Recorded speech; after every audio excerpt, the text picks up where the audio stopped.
दोस्तों, कौन नहीं चाहता है कि जीवन में वो सफल बने, वो सफलता प्राप्त करे, उसका जीवन सुख में बीते। लेकिन ये होता कैसे है? कैसे आता है बदलाव जीवन में? कैसे अपने मन से नकारात्मक विचारों को निकालकर सकारात्मक विचार भरे? चलिए जानते हैं इस कहानी से। एक गांव में एक व्यक्ति रहता था जो अपने जीवन को लेकर बहुत चिंतित रहता था। उसे लगता था कि उसके जीवन में एक बड़ा बदलाव आना चाहिए जिससे उसे जीवन में किसी भी तरह की परेशानी न रहे। उसके पास खूब धन हो और उसकी खूब प्रसिद्धि हो, वह जहाँ जाए उससे सम्मान मिले। परंतु उसके जीवन में कुछ भी नहीं बदल रहा था, क्योंकि वह कुछ करने की जगह बस सही समय का इंतजार कर रहा था और समय उसके कुछ करने का इंतजार कर रहा था। उसकी इसी आदत के कारण उसका मन दुखी रहने लगा। उसके मन में नकारात्मक विचारों का वास होने लगा। उसे हर चीज में कमी नजर आने लगी। जब भी वह कुछ करने का मन बनाता तो अचानक उसके मन में विचार आता कि शायद ये काम सही ढंग से नहीं हो पाएगा। उसे लगने लगा शायद वह कुछ करने लायक ही नहीं है। इसका परिणाम यह हुआ कि उसका जीवन पहले से भी ज़्यादा दुखमय हो गया।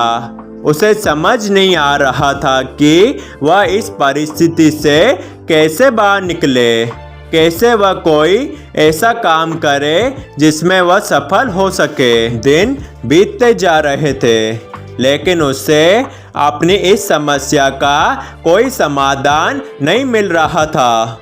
उसी दौरान उनके गांव में एक साधु आए जिनकी प्रसिद्धि दूर दूर तक थी। सब ऐसा कहते थे कि उनके पास हर समस्या का हल मिल जाता है।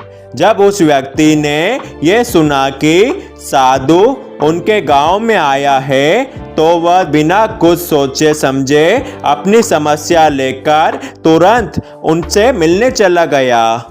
साधु को प्रणाम कर उसने अपनी समस्याएं बताई। उसने बताया कि वह अपने जीवन में बदलाव चाहता है, परंतु उसे कोई सही राह नहीं मिल रही थी। इसी कारण उसके मन में नकारात्मक विचार आते रहते थे और दुख हमेशा उसे घेरे रहता है। कोई काम करने जाता हूँ तो मन में उसकी विफलता का विचार पहले ही आ जाता है। बताइए मैं ऐसा क्या करूँ कि एक सुखद जीवन जी सकूँ साधु जी। साधु ने पूरी बात सुनी और उस व्यक्ति को दूसरे दिन उसे सूर्योदय के समय आने के लिए कहा। दूसरे दिन वह व्यक्ति उन साधु के पास जा पहुंचा। साधु पाठ पूजा के बाद शहर के लिए निकलने वाले थे। उन्होंने उस व्यक्ति को साथ चलने के लिए कहा। चलते चलते वे एक खेतों के पास पहुँचे। गेहूं की फसल की तरफ इशारा करते हुए साधु ने पूछा, क्या तुम बता सकते हो इस खेत में ये फसल कैसे उगी होगी? उस व्यक्ति ने पूरी प्रक्रिया बताते हुए उत्तर दिया, जी पहले खेत को जोता गया होगा, फिर उसमें बीज डाला गया होगा, उसके बाद समय समय पर पानी दिया गया होगा, तभी ये फसल उगी होगी। थोड़ा आगे और चलने पर उन्होंने देखा कि एक खेत में घास ही घास थी। एक बार फिर साधु ने उस व्यक्ति से पूछा, क्या तुम बता सकते हो इस खेत में यह घास किसने उगाई होगी?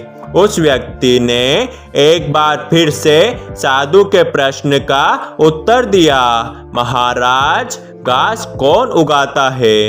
ये तो अपने आप उग जाती है। जब खेत में किसी और चीज का बीज नहीं डाला जाएगा तो घास ही उगेगी। साधु ने उस व्यक्ति को समझाते हुए कहा। उस व्यक्ति को बोले, तुम्हारे इन्हीं उत्तरों में तुम्हारी समस्या का हल छुपा है।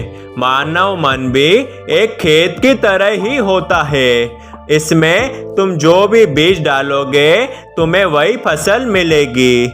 अगर तुम इस पर काम करते रहोगे, इसमें सकारात्मकता के बीज बोते रहोगे तो ये तुम्हें सफलता की ओर बढ़ाएगा। और यदि तुम अपने भविष्य की चिंता में वर्तमान का समय भी नष्ट करोगे तो दिमाग में नकारात्मकता की वृद्धि होगी।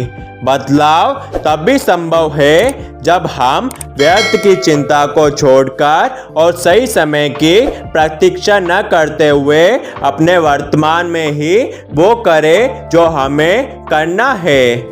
उस व्यक्ति को ये बात समझ में आ गई कि अगर मन को सही दिशा में लगाना है तो उसे सही दिशा की तरफ बढ़ाना होगा। मन रूपी खेत का सही प्रयोग ही जीवन में बदलाव ला सकता है। इसे खाली छोड़ देने से इस पर आलस, नकारात्मकता अपनी सत्ता जमा लेते हैं। मन के कहे पर मत चलिए, बल्कि मन को अपने कहने पर चलाइए। एक बड़ी इमारत बनने की शुरुआत भी एक ईंट रखने से ही होती है और उस ईंट की तरह अपनी छोटी छोटी कोशिशों को जोड़कर आप एक बड़ा मुकाम हासिल कर सकते हैं। जरूरत है तो बस एक शुरुआत की।